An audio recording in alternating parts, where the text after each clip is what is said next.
Gracias por seguir con nosotros en este matutino Su Mundo. José Tomás, ya tenemos nuestro invitado aquí con nosotros. Un invitado de lujo, por cierto. Bueno. Sí, perfectamente aquí está con nosotros. Es un gran placer para nosotros recibirlo en este miércoles 7 de febrero. Pelegrín Castillo Semán, exdiputado de la Fuerza Nacional Progresista y en aquel momento en alianza con el Partido de la Liberación Dominicana, un hombre que conoce de muchos temas. Siempre es interesante conversar con él, sobre todo con el tema haitiano y la calcinante situación que vive Haití. Bienvenido, buenos días. Muy buenos días, muy contento de encontrarme en compañía de ustedes aquí en la mañana de hoy.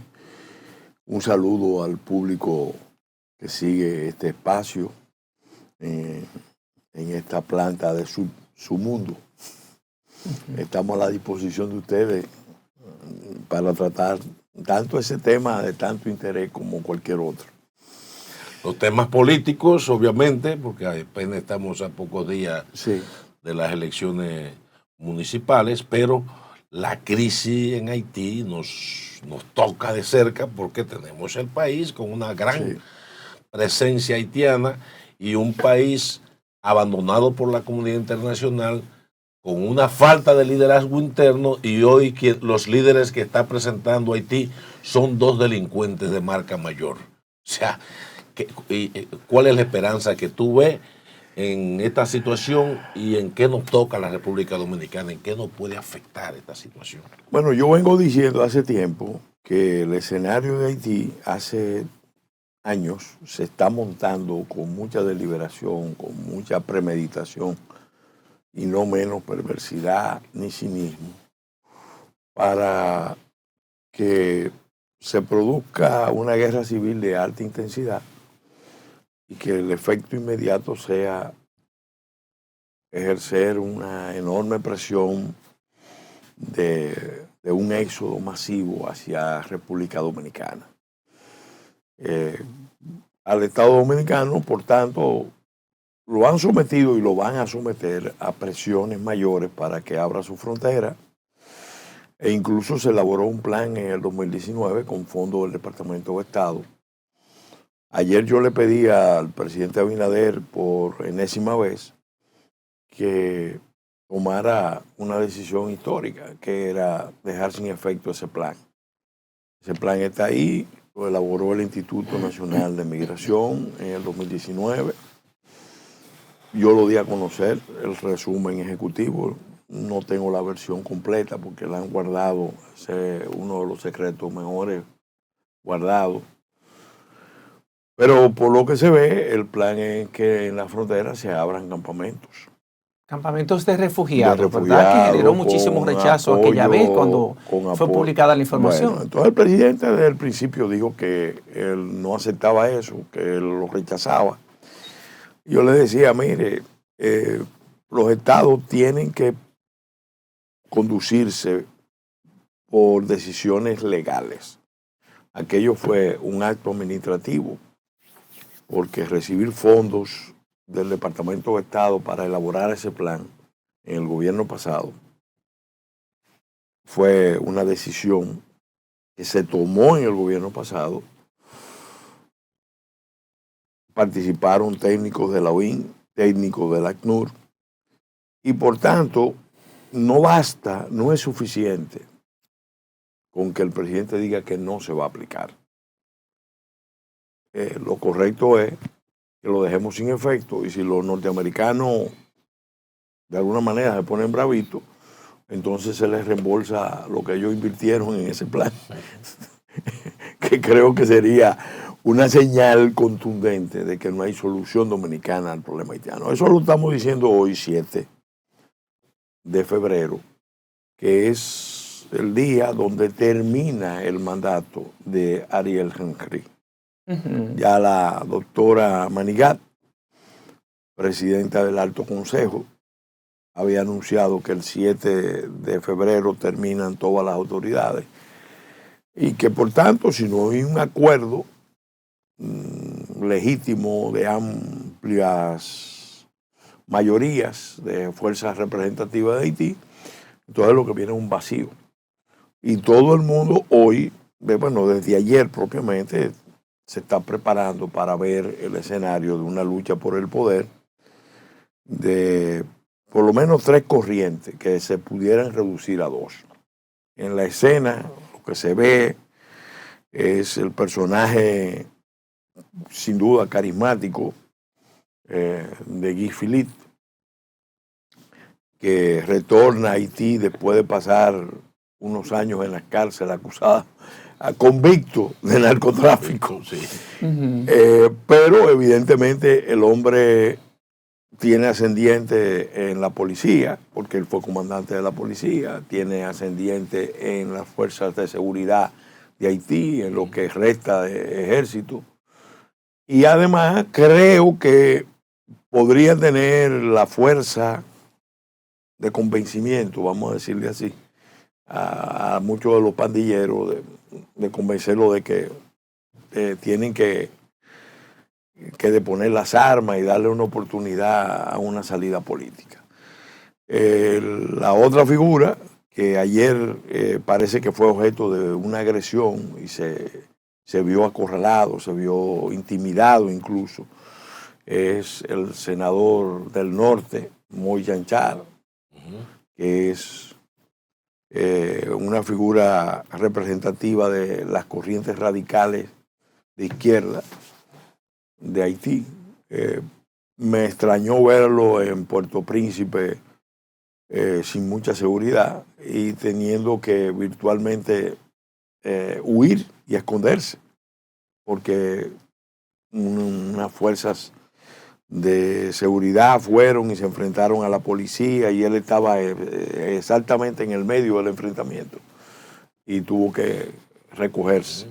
Pero ahí usted no está mencionando al ex primer ministro Jean-Claude. No, ahí viene Claude Joseph. Claude Joseph, que fue primer ministro y fue canciller, que fue el cerebro de la conspiración de la conspiración política. No digo del asesinato porque no me consta, pero sí de la conspiración política para derrocar a Moïse, siendo su canciller.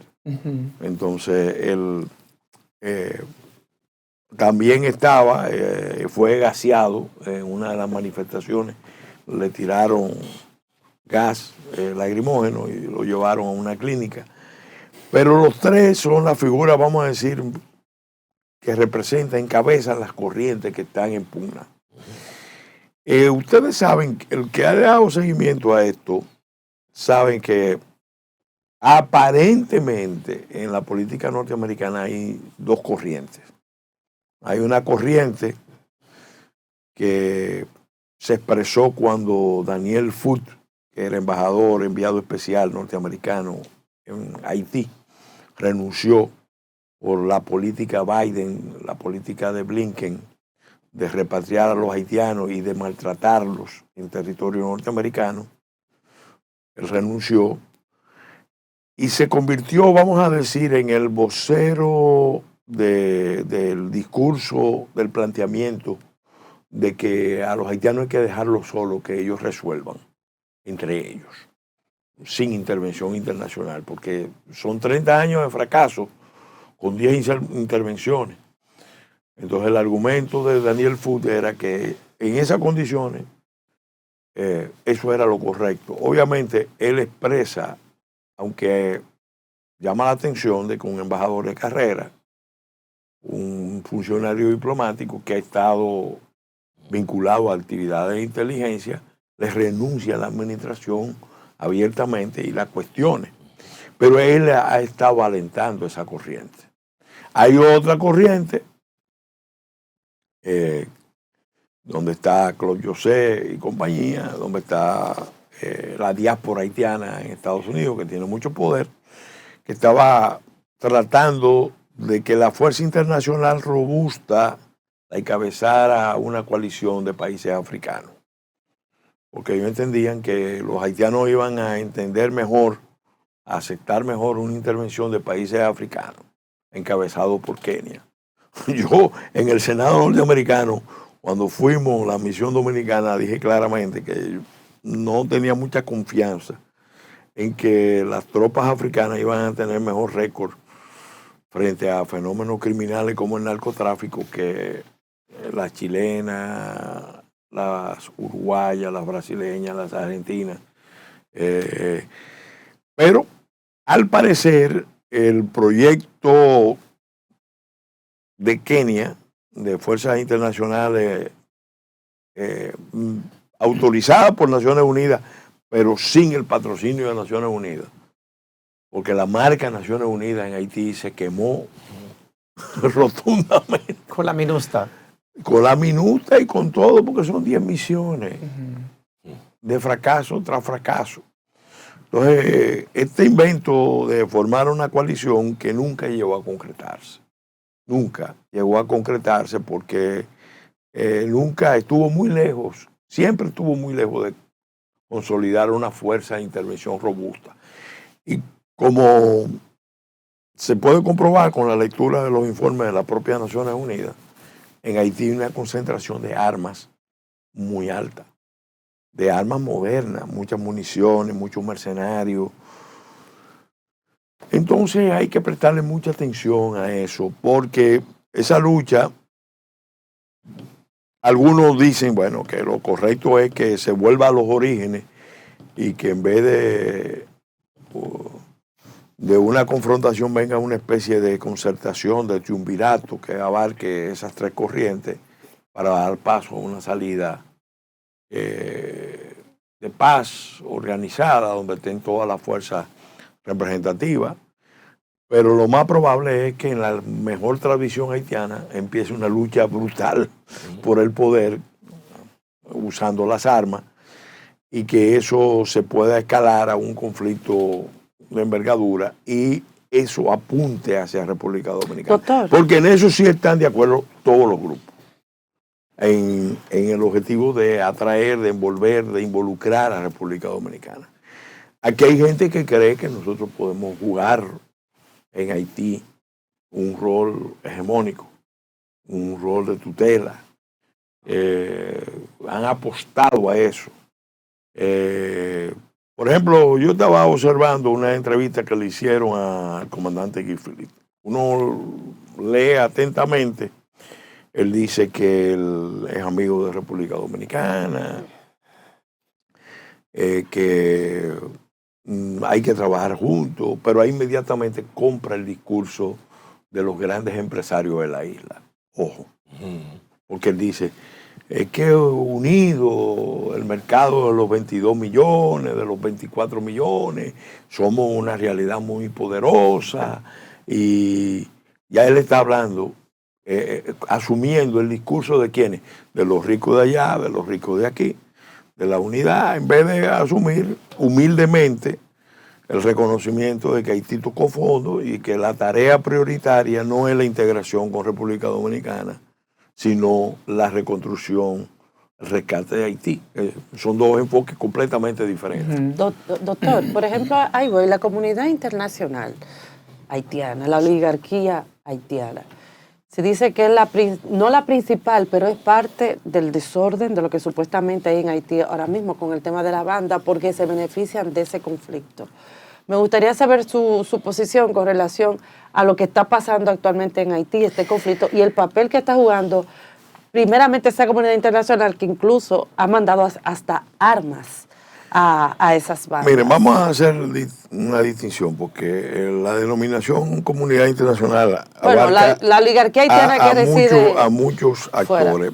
Por un lado está el grupo de los grandes ricos haitianos, que son empresarios, ¿no? Propiamente, no son empresarios, sino empresarios. Sí. Son depredadores. Puede haber excepciones, pero en general esa gente tiene años manejando un esquema de capitalismo salvaje, brutal, extractivo de renta, depredador.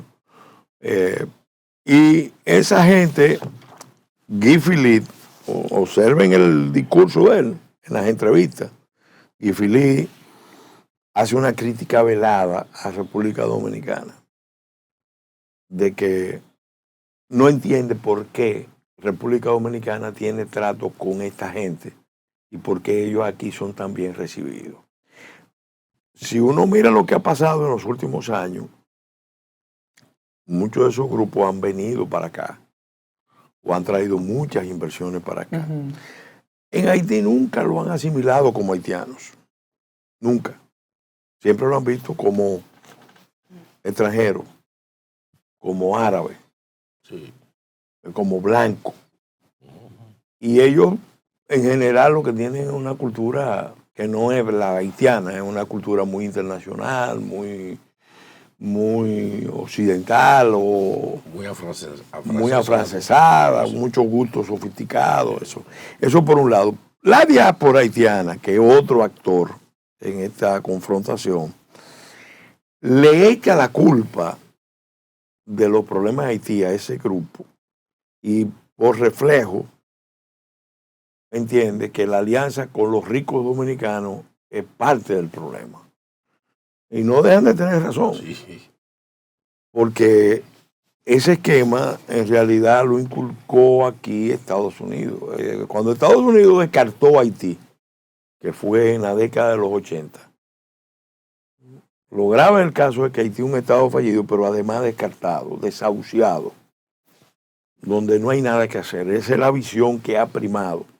Por eso nunca han hecho lo que debieron haber hecho desde el principio.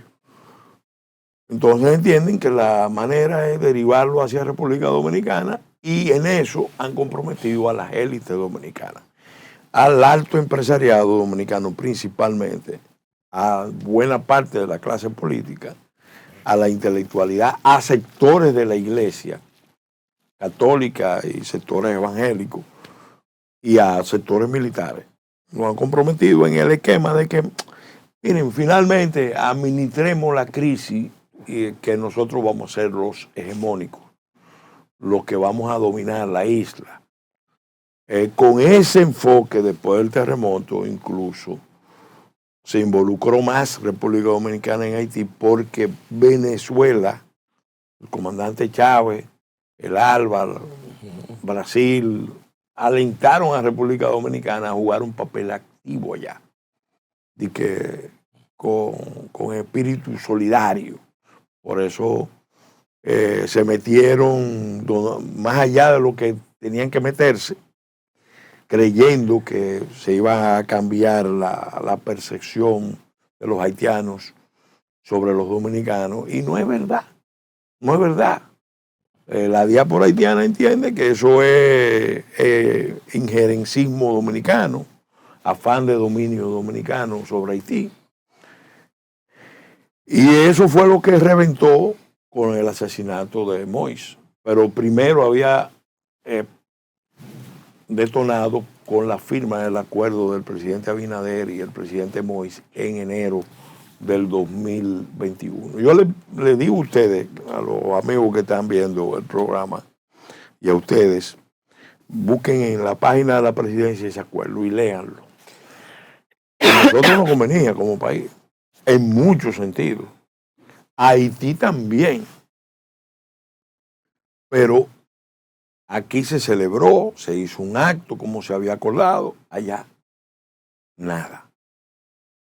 Y a partir de ahí, Claude José se convirtió en el enemigo número uno de su propio presidente y de República Dominicana. Y lo sigue siendo. Y no, lo sigue siendo. En general hay un fondo de resentimiento. Sí, de odio, porque él tiene como un discurso de odio. Hay un elemento de resentimiento. Ellos entienden que la alianza de los ricos de aquí con los ricos de allá es lo que ha posibilitado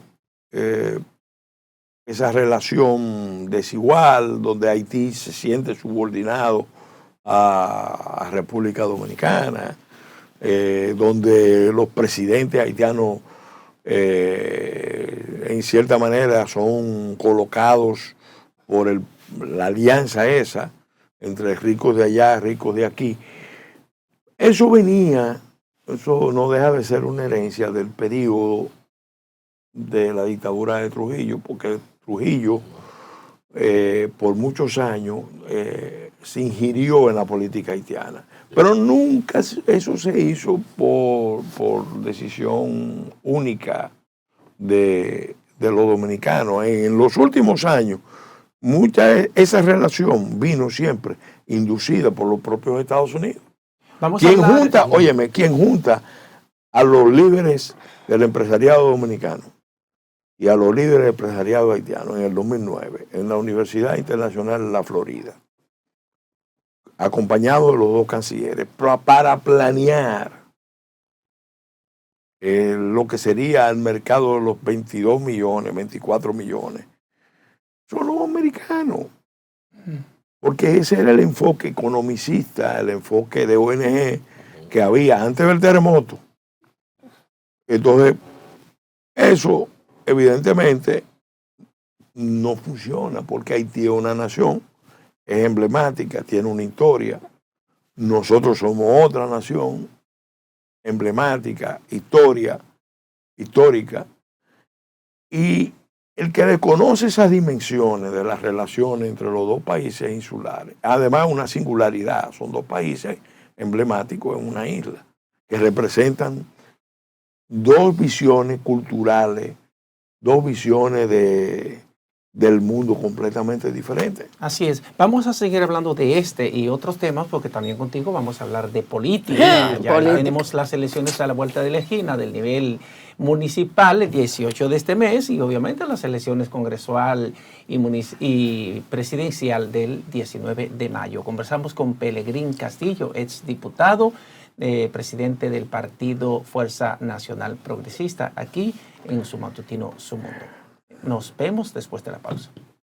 Gracias, amigas y amigos, por continuar con nosotros. Señores, ustedes que son los mejores, están aquí con nosotros en el mejor matutino Su Mundo de Multimedios, Su Mundo Televisión Global, televisión comprometida desde la República Dominicana para el mundo. Ya en la República Dominicana estamos en más de 100 cables a nivel nacional, en satélite internacional, en los 5 continentes y en todas las plataformas digitales disponibles. José Tomás, seguimos con el gran Pelegrín Castillo.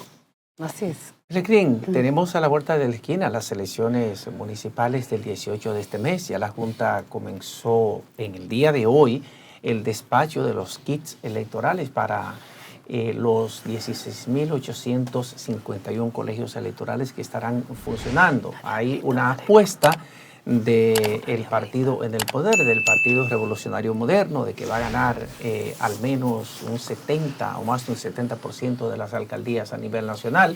Del otro lado también está la Alianza Rescate RD, que dice que va a tener entre un 80 a un 90% de las demarcaciones a nivel nacional. ¿Cómo tú ves el escenario político electoral para estas elecciones y las del 19 de mayo, que son las del nivel presidencial y congresual? Mira, me recuerdo cuando me hace la pregunta del debate que se produjo en la Asamblea Nacional, cuando se estaba discutiendo el tema de la separación de las elecciones. La Fuerza Nacional Progresista se opuso a la separación de las elecciones con un lapso tan breve. Nosotros decíamos que era bueno mantener separadas las elecciones, pero nunca acercarlas en cuestión de semanas, de meses, porque eso podía primero alargaba mucho el ambiente político, el costo de campaña, y segundo, los partidos iban a tener la tentación de convertir las elecciones municipales en una especie de antesala de las elecciones nacionales, donde eso no necesariamente tiene que ser así, porque lo correcto sería que el liderazgo municipal se pudiera desarrollar haciendo su propia campaña. Ahora vemos los presidentes, los candidatos a presidente metidos, los jefes de los partidos metidos a promover las figuras de los alcaldes, cuando lo correcto sería que el liderazgo local se proyectara solo y la gente pudiera apreciarlo. En esta campaña, ya con las figuras presidenciales montadas sobre los candidatos Como que cambió, ¿verdad?, el tono de la política, estas municipales. Es que hubo un mal diseño constitucional y nosotros lo advertimos. Dijimos aquella vez, lo quiero recordar, lo pueden buscar en las actas, que también no tenía sentido asimilar en términos prácticos, políticos electorales, los distritos municipales a los municipios. En la Constitución virtualmente se asimila. Y entonces, ¿qué tenemos? Unas elecciones con 450 demarcaciones. 450 demarcaciones. Óigame, eso no es, es un país pequeño. Eso no es, eso es una cosa chocante. Más de 18,000 candidatos para unos 4,000 y pico de cargos. Entonces, ¿qué pasa? Además de eso, cuando yo era presidente de FUPREDO, nos pasamos un año, más de un año, en todas las ocasiones, tratando de que no se llevara el voto preferente al nivel municipal. De regidurías y de regiduría, ¿no? ¿Por qué? Porque el voto preferente no es verdad que es más democrático. Eso es falso. Teóricamente sí, porque el elector pudiera, pero como no se ha renunciado al método de Hunt, y el elector no está eligiendo directamente al candidato. Está votando por el partido y el partido arrastra al candidato todavía. Entonces, es engañoso decir, no, ahora hay más posibilidades de elegir directamente. Pero ¿qué pasa? Eso hace que los partidos tengan menos control, mucho menos control sobre sus candidatos. Muchas veces incluso tienen que buscar candidatos de fuera porque no tienen candidatos de dentro, porque además han metido unas fórmulas de cuotas que hacen imposible que un líder, por ejemplo, en una comunidad hay un liderazgo, bueno, el liderazgo es masculino, por ley, entonces no puede ser. Tienen que ser, hay que buscar por cuota, hay que buscar mujeres. Sí, porque no puede ser menos del 40% mujeres ni más del 60%. En otras palabras, hombres. lo que yo quiero significar, y lo dije siendo presidente de FUPREDO, lo dije en la Junta, el sistema político, en cierta manera, los actores políticos se han estado haciendo harakiri. Sí. Porque están organizando el sistema de una manera tal que es cada vez menos democrático, cada vez menos representativo, cada vez menos excluyente, más excluyente. Entonces, ¿a dónde va a conducir eso? Yo he dicho que estamos en una fase terminal del sistema político. Concluye un ciclo de la vida nacional, el ciclo que se habló en el 96. Este periodo completa los 30 años. El ciclo histórico, político, electoral de República Dominicana son 30 años. Y yo pienso que va a ser un proceso accidentado por las señales que estamos viendo. Por ejemplo, ¿Cómo accidentado? Va a haber dos boletas, una para el alcalde y otra para los regidores, pero se lo dijimos a la gente de la Junta.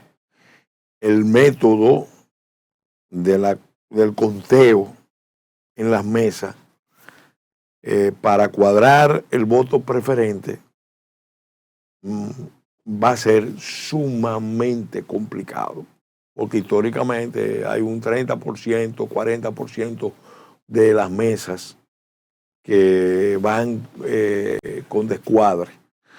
Revertir eso va a necesitar que en la mesa se produzcan unos conteos muy exactos.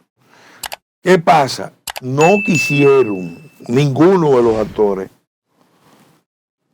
usar una propuesta que nosotros como Fuerza Nacional Progresista venimos haciendo desde el año 2010.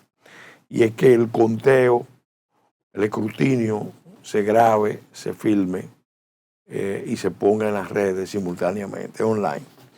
Que sería un método económico, transparente, muy eficaz para evitar que las mesas se conviertan en lo que han sido, porque todos los actores políticos sabemos que ese acta mata voto es resultado de unas transacciones que se hacen en cada mesa. La Junta buscó una fórmula intermedia que es permitir que los delegados graben y que los observadores de escrutinio graben. Bueno, es un paso adelante, no vamos a decir que no, pero lo correcto hubiera sido algo institucional, porque así también los partidos se economizan tener que mandar un ejército de observadores de escrutinio y de delegados a las mesas, donde tienen que gastar una enorme cantidad de recursos, la famosa logística del día a día. En otras palabras, es una locura. Sí. ¿Qué vemos con preocupación? Que, bueno, se hizo una alianza antihistórica de fuerzas que se habían dividido en las elecciones pasadas, se han juntado ahora, y esa alianza está mandando señales que son inquietantes, porque han impugnado la Junta. De entrada, un vocero dijo que la Junta era parte de una confabulación para hacer un hackeo. Eso es grave, dicho por un delegado político. También descalificaron al Tribunal Superior Electoral con motivo de uno de los vicios del sistema, porque los partidos quieren controlarlo todo. Los que están en el gobierno, los que están en la oposición, los que estuvieron en el gobierno, los que estaban en la oposición. Y eso pasa desde controlar el colegio de abogados, el colegio médico, el colegio de ingenieros, hasta controlar las juntas de vecinos, hasta controlar las asociaciones de padres de los colegios. Óyeme, eso es una locura que daña la democracia en cualquier país. Entonces, con motivo de eso, de una competición en el colegio de abogados, terminó siendo cuestionado el Tribunal Superior Electoral. Realmente, en buen derecho, ahí, si hubieran firmado el pacto dentro de los plazos, yo hubiera entendido, pero firmarlo después y en un ambiente de poca transparencia, esos rejuegos. Lo cierto es que el sistema político está agrietado de arriba abajo. En estas elecciones el gobierno tiene más ventaja.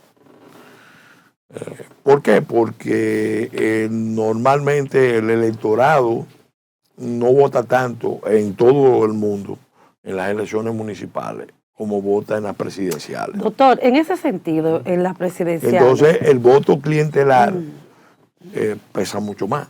Sí. Pero a mí me preocupa, se lo dije a Mario Núñez, pues nosotros pudiéramos ver un escenario de un voto de alcalde decidido rápidamente, porque ese conteo de la boleta A en las municipales es fácil, pero cuando venga el conteo de la boleta B, probablemente eso tome mucho tiempo.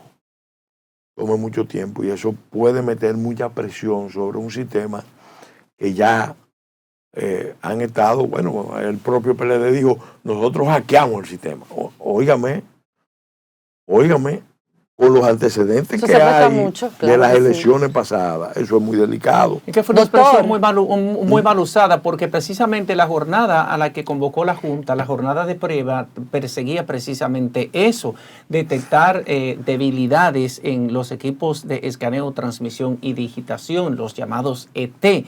Entonces la propia Junta se encargó de desmentir que fuera un hackeo, que nadie hackeó.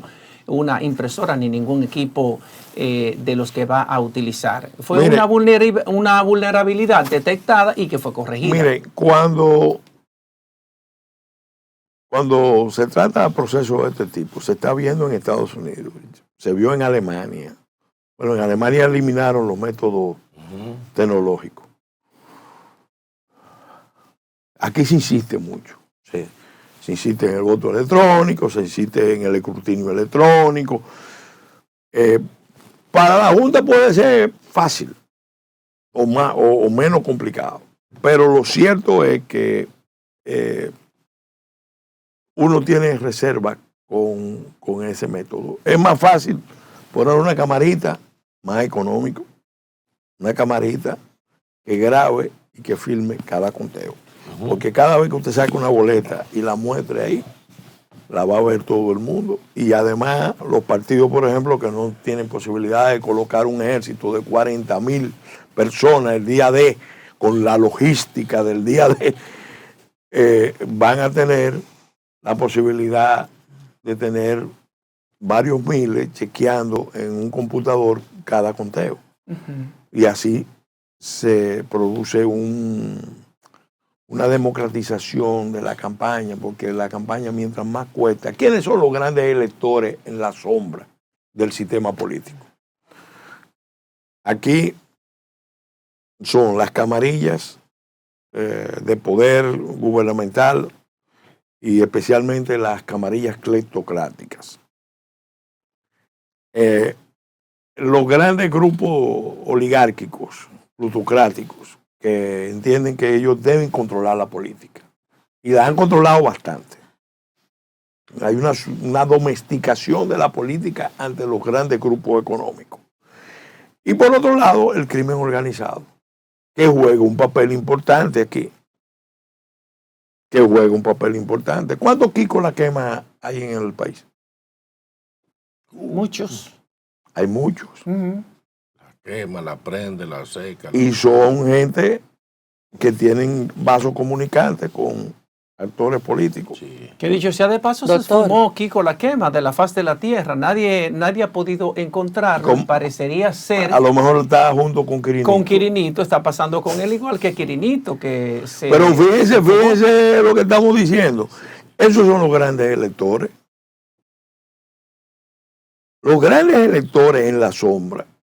La gente va a votar, pero el día de las votaciones, bueno, hay unos márgenes. En algún municipio aparece un líder que se impone a contracorriente. Eso ha pasado.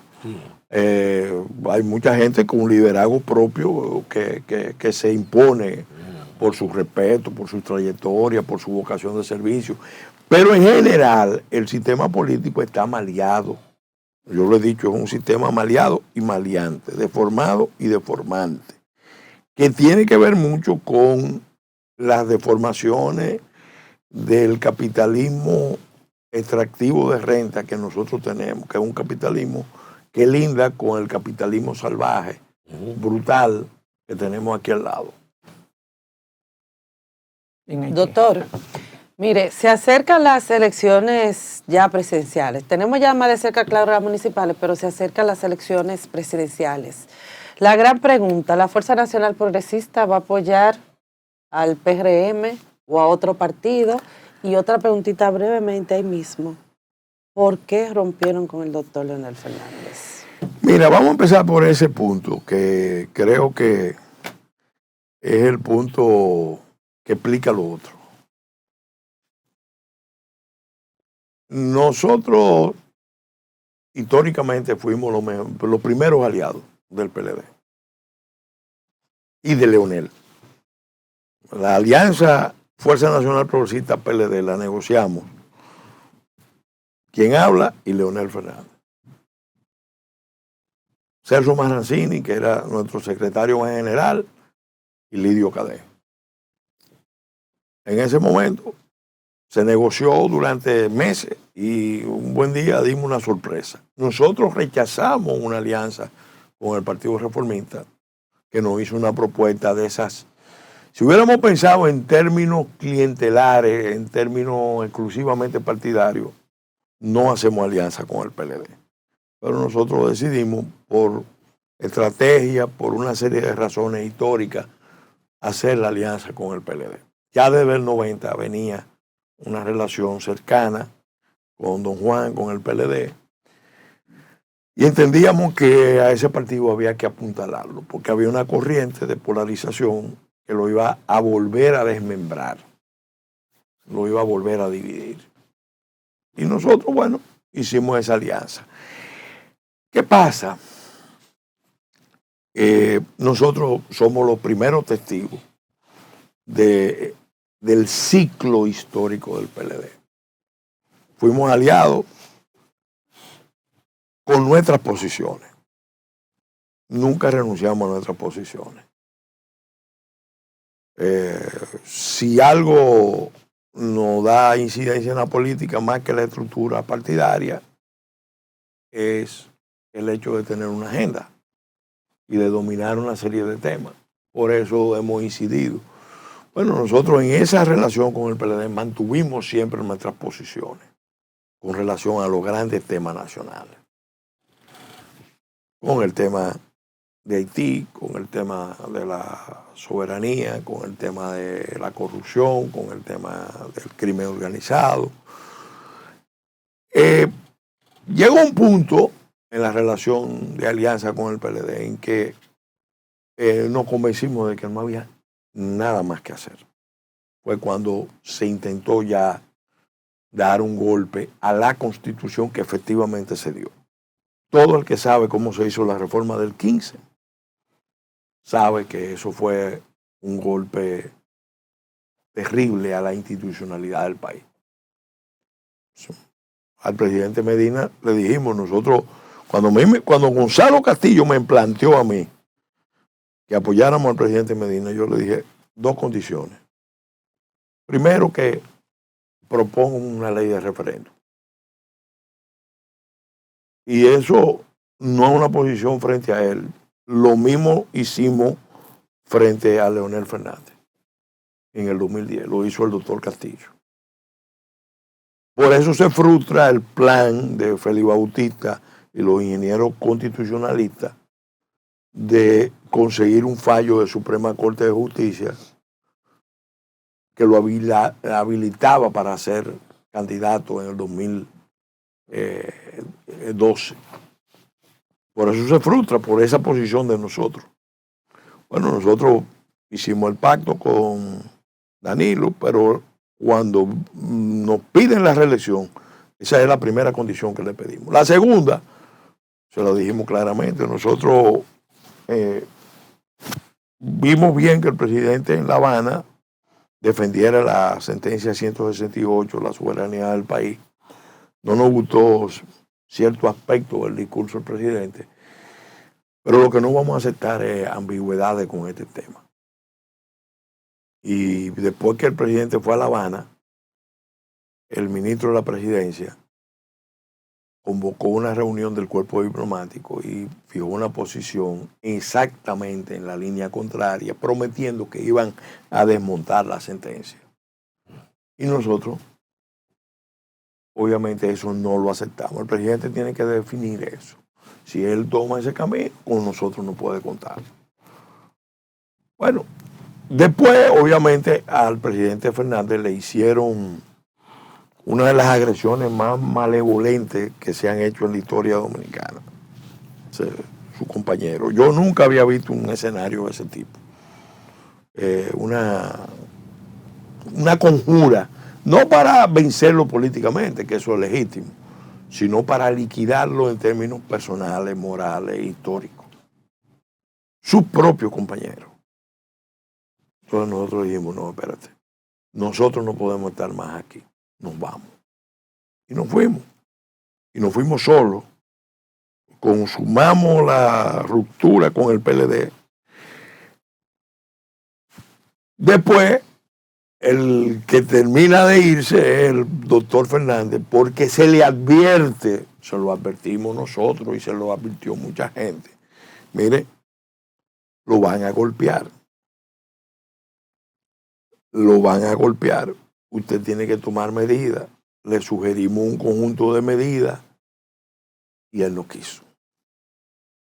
Estaba muy confiado, muy triunfalista, y él debió propiamente concluir el ciclo político ahora. El que debió gobernar este periodo debió ser Leonel Fernández, pero cometió errores elementales. Se confió en una cantidad enorme de gente y uno vio eso y lo vio con pesar. Una relación de amistad y de muchos años. Ahora, cuando vemos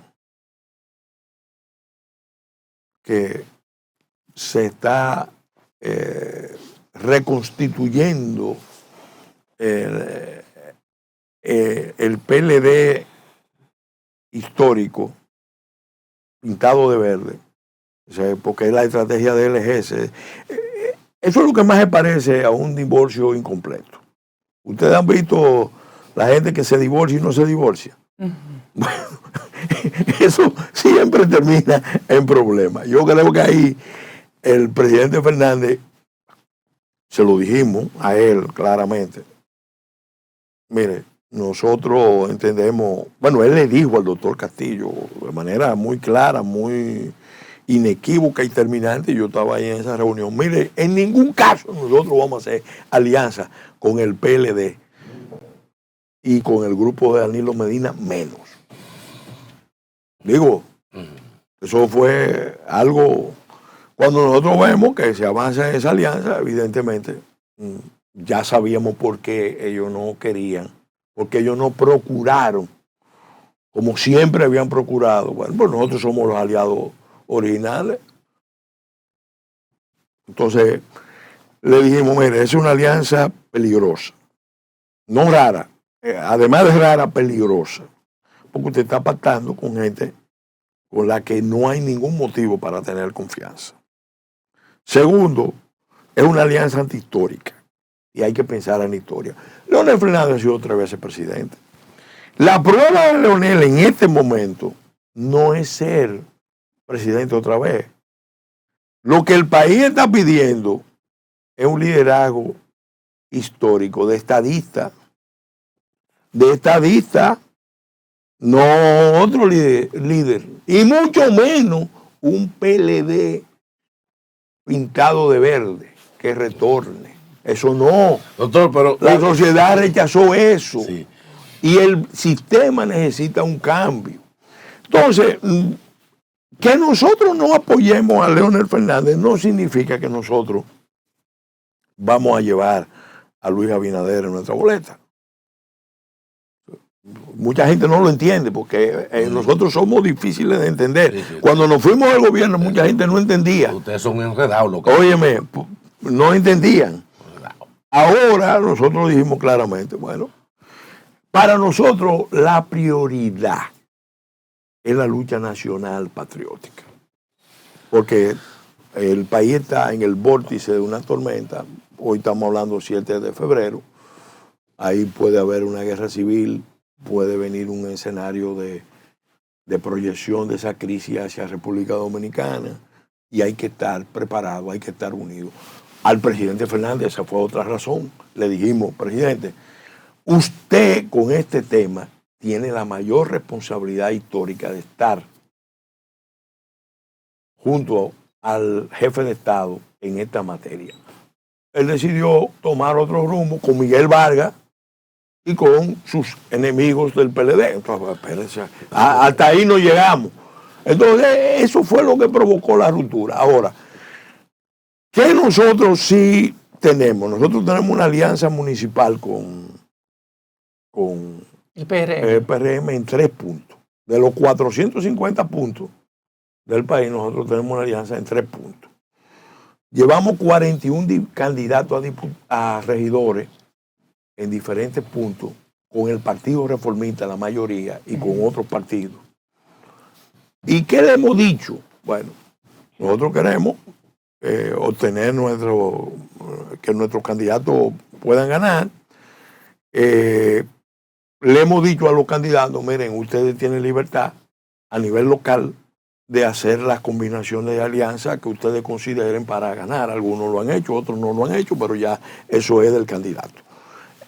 Entonces, eso es bueno que quede claro. Concluyo. La Fuerza Nacional Progresista nunca se maneja con los códigos de los partidos convencionales. Nosotros nunca hemos sido un partido electoral.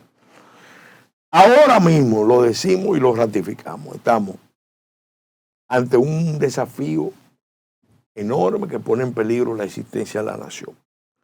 La prueba es nacional. El presidente firmó un pacto de Estado, que nosotros promovimos, y promovió el Instituto Huartiano, y promovió mucha gente.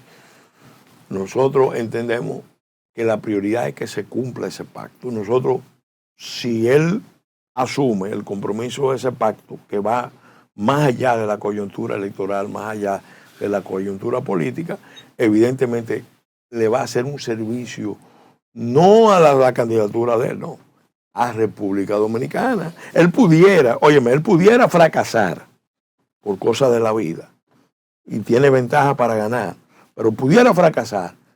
Y si hace lo que tiene que hacer, lo que mandan las circunstancias, se consagra como un líder histórico. Doctor, con usted uno nunca termina, se nos va el tiempo ya, pero yo quería te quedaste con tu inquietud, ver dentro del contexto que está viviendo el país con un candidato presidencial que se está reeligiendo con un expediente de corrupción grandísimo, acusado de narcoestado, con narcopolíticos presos, etcétera, etcétera. Y hay coyuntura que a veces yo te voy a hacer una pregunta. Aquí no hay caso de corrupción. Te oí decir eso. Y cuando yo digo eso, la gente se queda chocada. Aquí hay estructuras de corrupción, sistemas de corrupción y cultura de corrupción. Eso es algo que amerita un programa especial para explicar. Porque es más profundo. Claro, es un problema muy serio que no tiene que ver con un partido de gobierno. Es sistemático e Habla de institucional. cultura y de sistema. Es cultura, sistema claro. y estructura de corrupción. Pero yo no me lo imagino a ustedes pactando con un partido que tiene tantos legisladores ahora mismo de transición. Pero ven acá, por narcotráfico, yo te voy a decir etcétera. esto. Yo te voy a decir esto. Te voy a dar este dato. Ya la directora no está ¿Tú sabes mandando. quién fue el que condujo la alianza anterior? Y no fue por nosotros, fue él mismo que hizo su alianza. El doctor Leonel Fernández con el PRM. Sí. Coyuntural. No. Coyuntural. Sí, claro. Coyuntural. Y coyuntural. Sí, bueno, doctor, gracias por haber estado con nosotros. De esta manera terminamos. Gracias, Pelegrín Castillo, por siempre estar aquí. Con usted falta tiempo y esperamos que vuelva prontamente otra vez. A ustedes, amigos, gracias por su sintonía. Será hasta mañana en otra entrega de este matutino Su Mundo. Sigan hablando la verdad. Cuídense. Su Mundo TV.